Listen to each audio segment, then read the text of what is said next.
Dear Pastor Bob, when my husband and I argue, we can be really mean to each other. I'm left crying because of the way I'm being treated. I even cry when I treat him badly, and he asks, "What are you going to do now? Just be all depressed?" I ask him to hug me or hold me when I cry, but he says, "I'm not going to pity you." Why is it wrong to pity yourself or others? I feel better if shown affection. Is pity what I'm really doing, or is pity even wrong? I don't understand. Thanks for writing. And one of the things that we struggle with is, well, honestly, learning how to disagree correctly.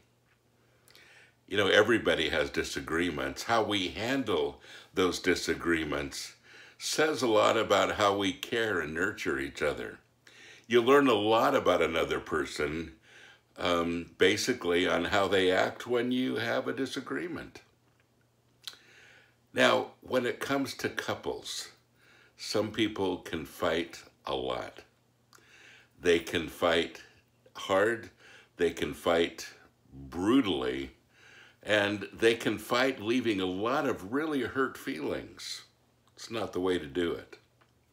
There are 4 ways to have any conversation or any argument, especially when you realize that you're at a place where you don't agree.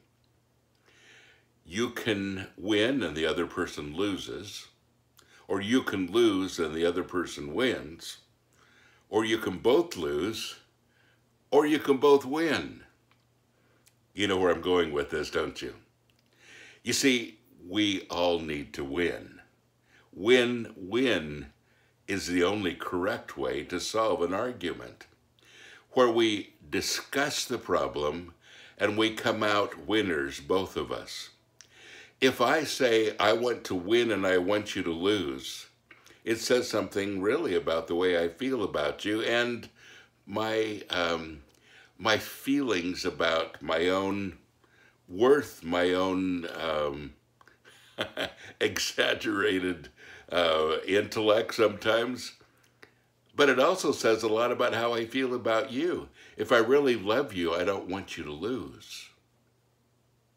Conversely, if you really love me, you don't want me to lose. And in the end, we both end up losing. But what do you do when you have a discussion and it gets heated? And it happens. You take some time out and you reaffirm your love. And it's not called pity, it's simply called love. You're not pitying another person when they're feeling badly about, this sting that's involved with this kind of discussion. But what you are doing is reaffirming the fact that you love each other. And sometimes it's really a good idea to stop in the middle of an argument and say, I just want to remind you that I love you very much. This discussion has nothing to do with my love for you. You will diffuse most heated and win-lose, lose-win, and lose-lose conversations if you simply stop and do that. We forget that we love each other sometimes in the face of an argument. Or sometimes it gets so heated that we can't really tell if the other person loves us or not, especially when their face is red and they're screaming. Not an act of love. But to calm down, to take a deep breath, and to say, I love you, always changes the course of everything. Now, there's a lot of other things you can do, and I realize that that's kind of simplistic, a lot more involved, but it's a really good place to start, and the principle is absolutely foundational.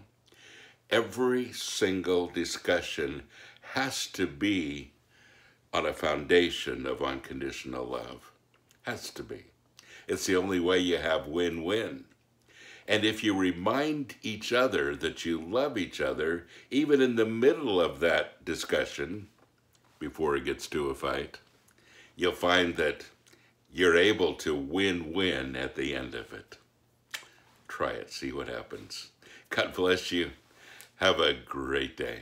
you.